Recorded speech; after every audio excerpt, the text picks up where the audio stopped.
Mohan Babu university మరోసారి వివాదంలో పడింది. విద్యార్థి సంఘం నేతలను కిడ్నాప్ చేశారంటూ వర్సిటీ యాజమాన్యంపై కేసు నమోదైంది. యూనివర్సిటీలో అక్రమాలపై తిరుపతి కలెక్టరేట్ దగ్గర ధర్నాకు ఎస్ఎఫ్ఐ నేతలు వెళ్లగా వారిపై మోహన్ బాబు వర్సిటీ బౌన్సర్లు దాడి చేశారు.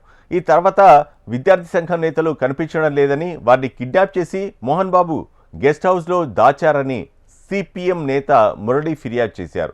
దాంతో పోలీసులు నిందితులను తిరుపతి జిల్లా కార్యాలయానికి తరలించారు. మోహన్ బాబు, మంచు విష్ణులపై కేసు నమోదు చేశారు.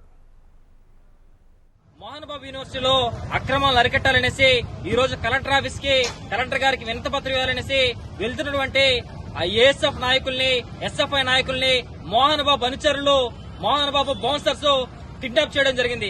ఎందుకు కిడ్నాప్ చేస్తారు? మీ యూనివర్సిటీలో నుండి అక్రమాలను అరికట్టాలని అడిగితే కిడ్నాపులు చేస్తారా? యూనివర్సిటీలో ఎక్కువ ఫీజులు వసూలు చేస్తారని అడిగితే కిడ్నాపులు చేస్తారా? మేము ఒకటే సూటిగా హెచ్చరిస్తా ఉన్నాం. ఎవరైతే ఎస్ఎఫ్ఐ నాయకులు అక్బర్ ని, అదేవిధంగా వినోద్ ని కిడ్నాప్ చేశారో వాళ్ళని వెంటనే రిలీజ్ చేయకపోతే మోహన్ బాబు యూనివర్సిటీ అంతా కూడా ధ్వంసం చేస్తామనేసి ఏఎస్ఎఫ్ గా డిమాండ్ చేస్తున్నాం.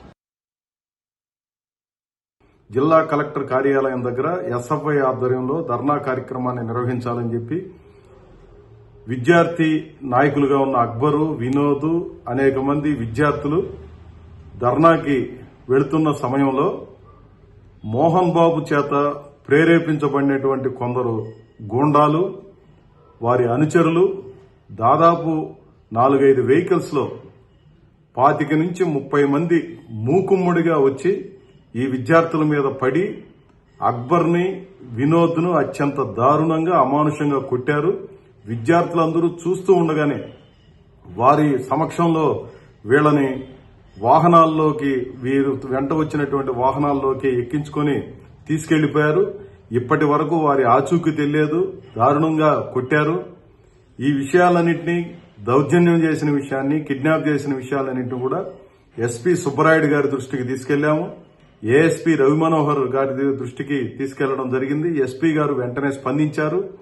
ఇట్లాంటి తప్పులకు పాల్పడే వారి పట్ల కఠినంగా వ్యవహరిస్తామని చెప్పారు.